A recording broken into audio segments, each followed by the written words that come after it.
દાહોદ જિલ્લામાં આવેલ સિંગવડ તાલુકામાં પાતા ગામની પ્રાથમિક શાળાના વિદ્યાર્થીઓને બેસવા માટે ઉપર આબ અને નીચે ધરતી જેવી પરિસ્થિતિ સર્જાઈ છે। પ્રાપ્ત માહિતી અનુસાર સિંગવડ તાલુકાની પાતા ગામની પ્રાથમિક શાળામાં 1 થી 8 ધોરણના બાળકો અભ્યાસ કરે છે, જેમાં બાળકોને બેસવા માટે એક પણ શાળાના ઓરડાની વ્યવસ્થા નથી। બાળકોને ભણવા માટે પંચાયતનું મકાન અને રહેણાંક ઘરમાં બેસી અભ્યાસ કરવો પડતો હોય છે। જ્યારે આ સ્કૂલની મુલાકાત લીધી ત્યારે શાળાના શિક્ષક દ્વારા જાણવા મળ્યું હતું કે અમારા પાતા પ્રાથમિક શાળામાં 1 થી 8 ધોરણના વર્ગો ચાલે છે, જ્યારે તેમાં બેસવાની સુવિધાના નામે મીંડું છે અને બાળકો રહેણાંક મકાનમાં બેસી અભ્યાસ કરતા જોવા મળ્યા છે। બાળકોને પૂછવામાં આવતા તેમણે જણાવ્યું હતું કે 1 વર્ષથી અમે આ જ મકાનના ઓટલા પર બેસીને અભ્યાસ કરીએ છીએ। સ્કૂલમાં આવેલા એક મંદિરમાં બેસી બાળકો બપોરનું મધ્યાહન ભોજન લઈ રહ્યા હતા। તાલુકાની શિક્ષણ શાખા અને જિલ્લાની શિક્ષણ શાખામાં શિક્ષકો દ્વારા વારંવાર રજૂઆત કરવા છતાં પણ શાળાનું બાંધકામ હજુ સુધી થયું નથી। જ્યારે શાળાના ઓરડાની મંજૂરી ઘણા સમય પહેલાં મળી ગઈ હોવા છતાં પણ સ્કૂલનું બાંધકામ કેમ નથી થઈ રહ્યું એ ચર્ચાનો વિષય બન્યો છે। બાળકોના ભવિષ્યનું ઘડતર સ્કૂલમાંથી થતું હોય છે, ત્યારે બાળકોને બેઠક વ્યવસ્થા જ નથી। વિદ્યાર્થીઓ મજબૂર થઈ રહેણાંક મકાનના ઓટલા પર બેસી ભણવા પડતું હોય છે। ત્યારે નેતાઓ દ્વારા મંચ પર શિક્ષણના વિકાસનો વાત કરી નકામી છે। ખરેખર શરમ કરો। દાહોદ જિલ્લામાં જિલ્લા પ્રાથમિક શિક્ષણ અધિકારી અને તાલુકા શિક્ષણ વહીવટ ગોકળગાયની ગતિએ ચાલતો હોય એવું જોવાઈ રહ્યું છે। એમાંય ચોમાસાનો સમય હોય ત્યારે બાળકને બપોરનું ભોજન પણ મંદિરમાં લેવા પડતું હોય છે। ખરેખર મોટા મોટા રાજનેતાઓની સભાઓમાં કરોડોનો ખર્ચો થતો હોય છે ને સરકાર શિક્ષણના બણગા ફૂંકતી હોય ત્યારે આ સ્કૂલની હાલત આવી કેમ? જોવાનું એ રહ્યું કે વહીવટીતંત્ર અને જિલ્લા પ્રાથમિક શિક્ષણ અધિકારી કોઈ એક્શનમાં આવશે કે પછી આંખ આડે કાન કરશે તે જોવું રહ્યું। રિપોર્ટર ગોવિંદભાઈ પટેલ સાથે Jasubhai ગણાવા, Limkheda, CZ24 India news, Chetnaben ગણાવા અને અમે સત્યની સાથે। કેમ છો બાળકો? મજામાં? કયું ધોરણ બેસે છે અહીંયા? તમારે સ્કૂલ નથી? તમે મકાનમાં બેસો છો ભણવા? સ્કૂલનો ઓરડો નથી અત્યાર સુધી? શું નામ છે બેટા તારું? દેવરાજ। દેવરાજ। કયા ધોરણમાં છે બેટા? 8માં। સરસ। કયું ગામ? પાતા। પાતા। તો આ કેટલા ટાઈમથી તમે આ મકાનમાં ભણવા બેસો છો?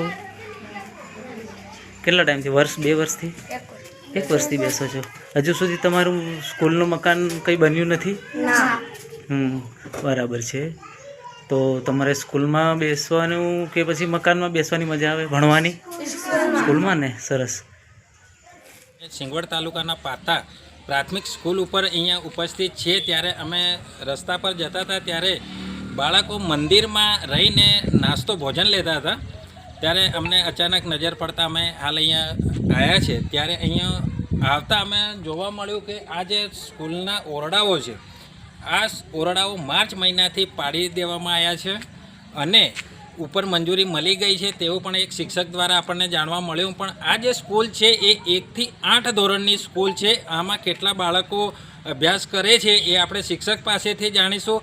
તદ ઉપરાંત હાલ જે એક બાળકનું ભાવિ નક્કી થતું હોય એ એક પ્રાથમિક સ્કૂલથી જ થતું હોય ત્યારે અહીંયા પહેલો એનો પાયો જ જે બેઠક વ્યવસ્થા જ નથી અહીંયા તેવું આપણને નજરે જોઈ રહ્યા છો। તો માર્ચ મહિનાથી અહીંયા ઓરડાઓ તોડી નાખવામાં આવ્યા છે ત્યારે પંચાયત ઘરમાં એમની બેઠક વ્યવસ્થા કરવામાં આવી છે। એ પંચાયત ઘરમાં હાલ બાળકો નથી બેહાડવામાં આવ્યા। આપણે સામે જોઈ રહ્યા છીએ એ ઓફિસ છે, ઓફિસમાં બાળકોને ભણવાનો વારો આવ્યો છે। તદ ઉપરાંત 3 ઓરડા બીજા પણ લેવામાં આવ્યા છે, ત્યાં પણ બાળકો ભણે છે। સરકારશ્રીને અમારી એક નિવેદન છે કે આ જે પાતા ગામની સ્કૂલ પ્રાથમિક સ્કૂલ છે એ 1 થી 8 ધોરણના જે બાળકો ભણી રહ્યા છે ત્યાં તાત્કાલિક ઓરડાઓની વ્યવસ્થા કરવામાં આવે અને તાત્કાલિક આને જો કોઈ અર્થે કામ અટક્યું હોય તેની કામગીરી તાત્કાલિક હાથ પર લઈ અને તાત્કાલિક ઓરડાઓનું બાંધકામ કરે। હાલ જે ચોમાસું ચાલી રહ્યું છે તો ચોમાસામાં બાળકોને બહુ ભણવામાં અગવડ પડતી હોય ત્યારે અહીંયા શાળાના એક શિક્ષક છે એમની પાસેથી આપણે જાણવાની કોશિશ કરી કે ખરેખર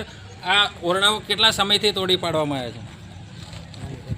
ઓરડાઓ 4 મહિના પહેલાં તોડી પાડવામાં આવ્યા છે અને ટેન્ડર પણ પાસ થઈ ગયું છે, પણ ખબર નહીં કેમ વિલંબ થઈ રહ્યો છે। તો હવે એ જેમ બને તેમ સત્વરે બનાવવા અમે આપ સાહેબશ્રી થ્રુ વિનંતી કરીએ છીએ। હાલ આપણે અહીંયા જોઈ રહ્યા છીએ કે વરસાદનો માહોલ છે ત્યારે બાળકો અત્યારે મંદિરમાં બેસીને જો નાસ્તો કરતા હોય તો એ તમને કેવું લાગે?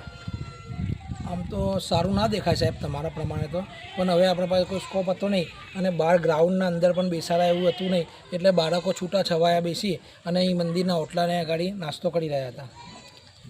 હાલ આપણને જાણવા મળ્યું કે બાળકોને બહુ અગવડ પડી રહી છે, ત્યારે ઉપલા અધિકારીઓ દ્વારા તાત્કાલિક તપાસ કરી તાત્કાલિક આ બાંધકામ જે છે એનું નિવારણ લાવે તેવી રજૂઆત છે.